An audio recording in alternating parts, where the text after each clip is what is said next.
오늘은 1월 22일 토요일 새벽입니다. 오늘 본문 말씀은 요한복음 6장 60절로 71절입니다. 제자 중 여럿이 듣고 말하되 이 말씀은 어렵도다. 누가 들을 수 있느냐 한데 예수께서 스스로 제자들이 이 말씀에 대하여 수군거리는 줄 아시고 이르시되 이 말이 너희에게 걸림이 되느냐? 그러면 너희는 인자가 이전에 있던 곳으로 올라가는 것을 본다면 어떻게 하겠느냐? 살리는 것은 영이니 육은 무익하니라. 내가 너희에게 이른 말은 영이요 생명이라. 그러나 너희 중에 믿지 아니하는 자들이 있느니라 하시니 이는 예수께서 믿지 아니하는 자들이 누구며 자기를 팔 자가 누구인지 처음부터 아심이로라. 또 이르시되 그러므로 전에 너희에게 말하기를 내 아버지께서 오게 하여 주지 아니하시면 누구든지 내게 올 수 없다 하였노라 하시니라. 그때부터 그의 제자 중에서 많은 사람이 떠나가고 다시 그와 함께 다니지 아니하더라. 예수께서 12 제자에게 이르시되 너희도 가려느냐? 시몬 베드로가 대답하되 주여 영생의 말씀이 주께 있사오니 우리가 누구에게로 가오리이까? 우리가 주는 하나님의 거룩하신 자이신 줄 믿고 알았사옵나이다. 예수께서 대답하시되 내가 너희 12를 택하지 아니하였느냐? 그러나 너희 중에 한 사람은 마귀니라 하시니 이 말씀은 가룟 시몬의 아들 유다를 가르치심이라. 그는 12 중에 하나로 예수를 팔 자로라. 아멘. 오늘 본문에는 가룟 유다 한 사람, 예수님의 12 제자 중에 한 사람이 가룟 유다를 향하여 주님께서 그가 나를 배반할 자다 라고 말씀하시고 그 사람이 마귀라고 오늘 예수님이 말씀한 조금은 슬픈 이야기가 본문에 있습니다.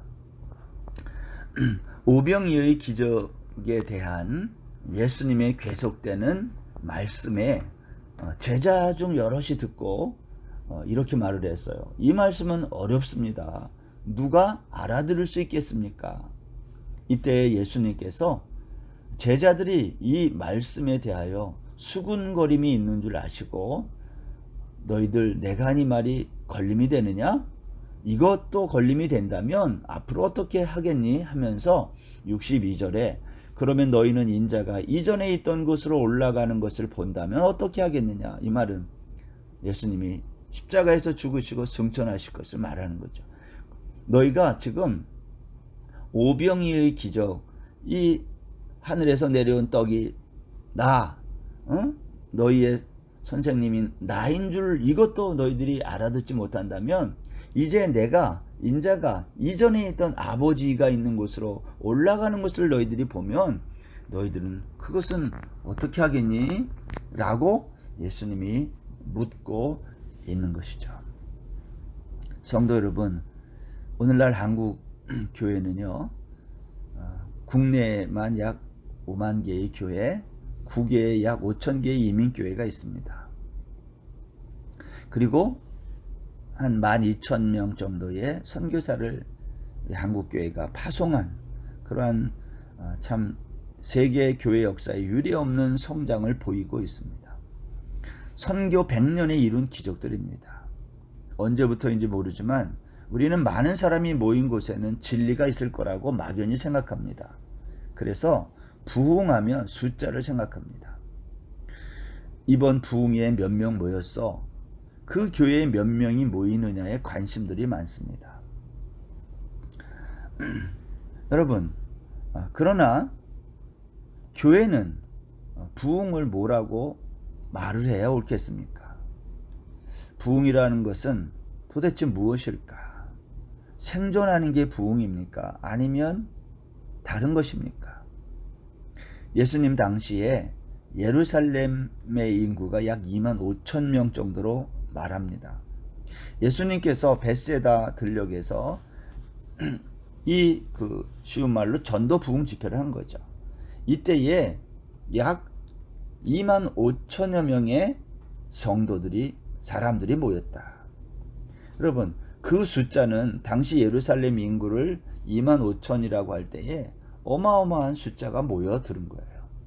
이 정도의 숫자면 예수님은 예루살렘 시장은 물론 유대의 왕으로 출마해도 또 추대를 받아도 전혀 손색이 없었던 그러한 인기몰이를 하셨던 거예요. 그런데 갑자기 이러한 예수님의 인기가 시들해지고 수많은 사람들이 예수님을 떠나기 시작했어요. 쉬운 말로 하면 부흥이 멈춘 거예요. 그 부흥이 멈춘 이유를 성경은 뭐라고 설명하냐면 예수님이 자기의 살과 피를 먹어야 영생할 수 있다는 도무지 이해할 수 없는 어려운 이야기 때문이었어요. 그리고 다음과 같이 계속되는 말씀들 때문입니다. 내가 하늘에서 내려온 것 때문에 너희들이 놀란다면 만약 내가 다시 하늘로 올라가게 되는 것을 보면 어떻게 되겠느냐. 62절에서 오늘 그렇게 말하고 있는 거죠. 다시 말해서 내가 죽고 부활하여 승천할 것이다 라는 힌트를 예수님이 여기서 하고 있는 거죠.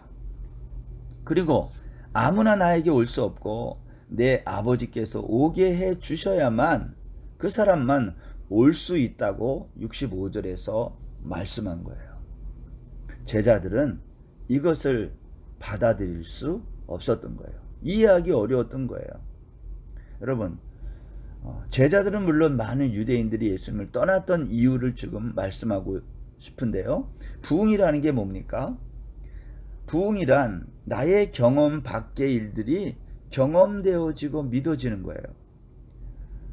내가 경험한 것, 내가 알고 있는 것, 그러한 것을 말하는 것이 아니라 나의 경험 바깥의 일들이 경험되어지고 믿어질 때 우리는 이것을 부흥이라 말할 수 있어요.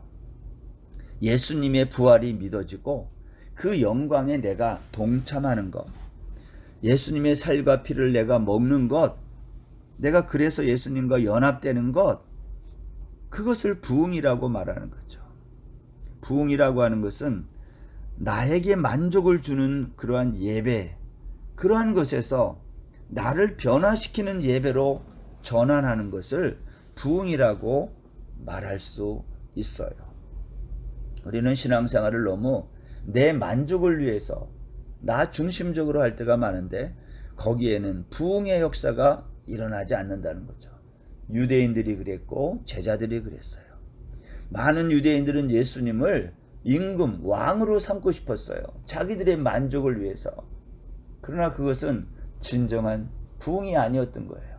예수님이 그렇지 않다고 이야기하자 그들이 알아들을 수 없는 그들에게 그들이 원하는 말을 해주지 않자 유대인들은 다 떠나고 제자들도 오늘 이것을 알아듣지 못하고 수군거리고 있었다.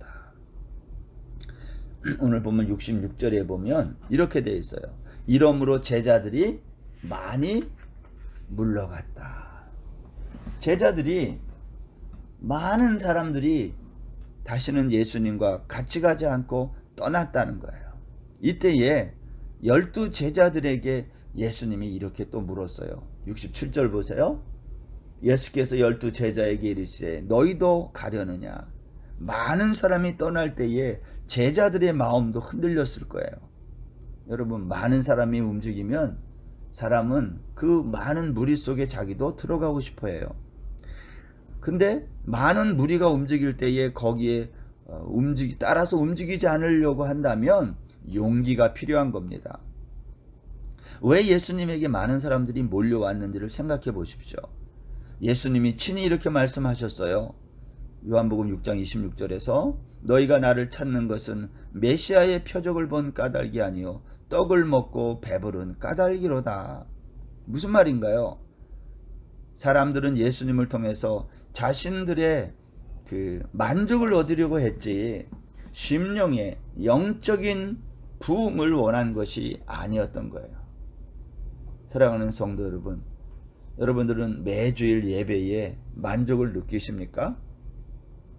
이제 그 만족의 자리를 박차고 일어나 심령의 부흥의 자리로 나가야 된다고 저는 생각합니다.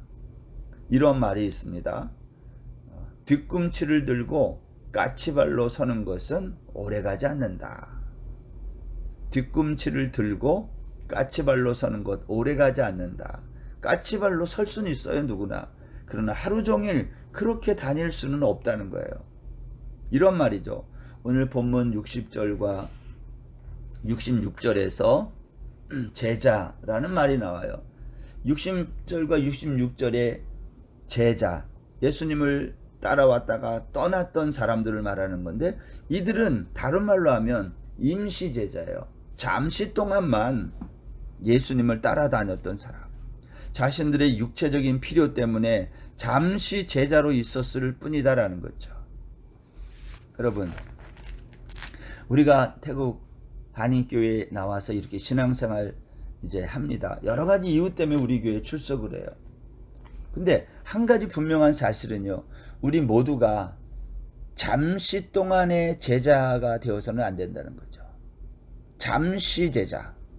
왜냐하면 잠시 제자는 주님을 곧 떠날 것이기 때문에요.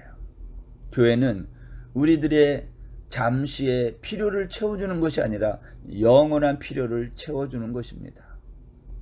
우리가 이곳에 살면서 때로는 사업이 안 되고, 때로는 실직을 당하고, 때로는 병이 들고, 경제적으로 어려움을 당하고, 건강적으로 육체적으로 어려움을 당할 수 있어요. 그러나 여러분, 다시 재기하면 되는 거예요.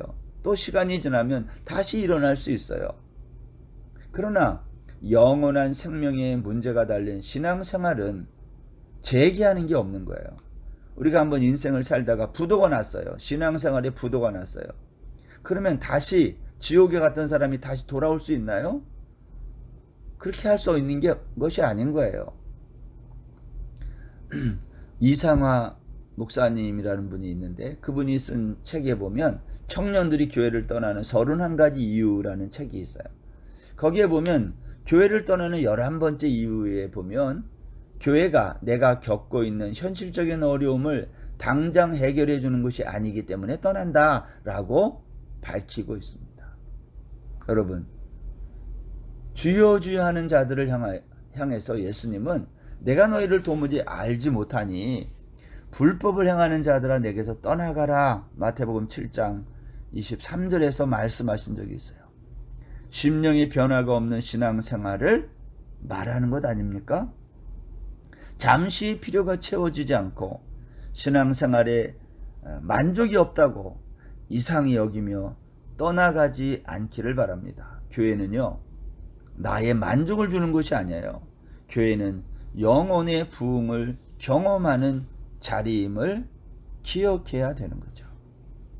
시내산에서 모세가 40일 동안 십계명을 받기 위해 내려오지 않고 산 꼭대기 정상에 있을 때 이스라엘 백성들이 금송아지를 만들고 기뻐 뛰고 춤을 추었다 그랬어요. 이것은 종교적 체험과 만족을 누렸다라는 말이죠. 그러나 그 종교적인 체험과 만족이 결국은 하나님을 떠나는 행동이었다라는 거예요. 오늘 본문 마지막에서도 가룟 유다가 예수님을 당장 떠나지는 않아요. 그러나 주님이 예언한 대로, 말씀하신 대로 마지막 십자가 앞에서 가룟 유다는 예수님을 배반하고 떠나고 말았던 거죠. 자신의 만족을 추구한 인생. 여러분, 자신의 만족을 추구하는 모든 신앙 태도는 결국은 주님을 떠나는 잠시 제자의 삶을 살 뿐입니다.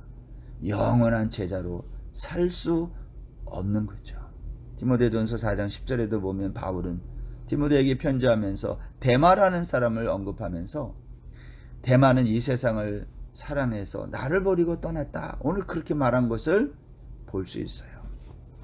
사랑하는 여러분, 저와 여러분이 잠시의 필요를 위해서 교회에 오고 신앙생활 해도 괜찮습니다. 삶이 너무 힘들고 괴로워서 위로받기 위해서 교회 오시는 분들, 그거 괜찮아요.